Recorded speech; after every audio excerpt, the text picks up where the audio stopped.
बच्चे दीर्घायु हो सकते हैं, कृपया करके ठीक ठीक कहिए।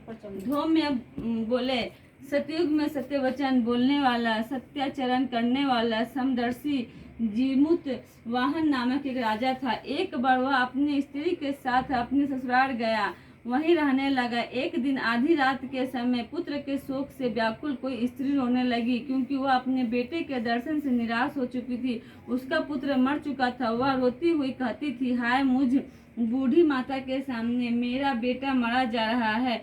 उसका रुंधन सुनकर राजा जीमूत वाहन तो मानो हृदय विदीर्ण हो गया। वह तत्काल उस स्त्री के पास गया और उससे पूछा, तुम्हारा बेटा कैसे मरा? बूढ़ी ने कहा, गरुड़ प्रतिदिन आकर गांव के लड़कों को खा जाता है। इस पर दयालु राजा ने कहा, माता अब तुम मत रो, आनंद से बैठो, मैं तुम्हारे बच्चे को बचाने का यत्न करता हूँ। ऐसा कहकर राजा उस स्थान पर गया जहाँ गरुड़ आकर प्रतिदिन मांस खाया करता था। उसी समय गरुड़ भी उस पर टूट पड़ा था, मांस खाने लगा। तब अतिशय तेजस्वी गरुड़ ने राजा का बायां अंग उसी समय गरुड़ भी टूट पड़ा, तेजस्वी बायां अंग खा लिया। झटपट राजा ने अपनी दाहिना अंग फेर कर गरुड़ के सामने कर दिया। यह देख गरुड़ जी ने कहा, तुम कोई देवता हो? कौन हो तुम? मनुष्य तो नहीं जान पड़ते। अच्छा, अपना जन्म और कुल बताओ।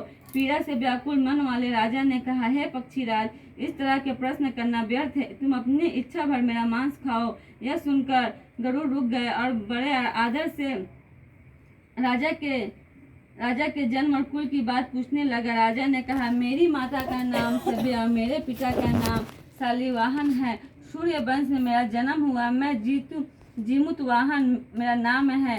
राजा के दयालुता देख गरुड़ ने कहा, हे महाभाग्य, तुम्हारे मन में जो अभिलाषा हो वह वर मांगो।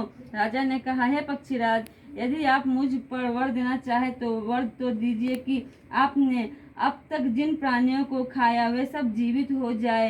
हे स्वामी, अब से आप यहाँ बालकों को न खाए और कोई ऐसा उपाय करे कि जहाँ जो उत्पन्न हो वे लोग बहुत दिनों तक जीवित रहे। धौम्य ने कहा कि पक्षीराज गरुड़ राजा को वरदान देकर वहाँ स्वयं अमृत के लिए नागलोक चले गए। वहाँ से अमृत लाकर उन्होंने उन मरे मनुष्यों की हड्डियों पर बरसाया। ऐसा करने से सब लोग जीवित हो गए जिनको कि पहले गरुड़ ने खाया था। राजा के त्याग और गरुड़ की कृपा से वहाँ वाले का बहुत कष्ट दूर हो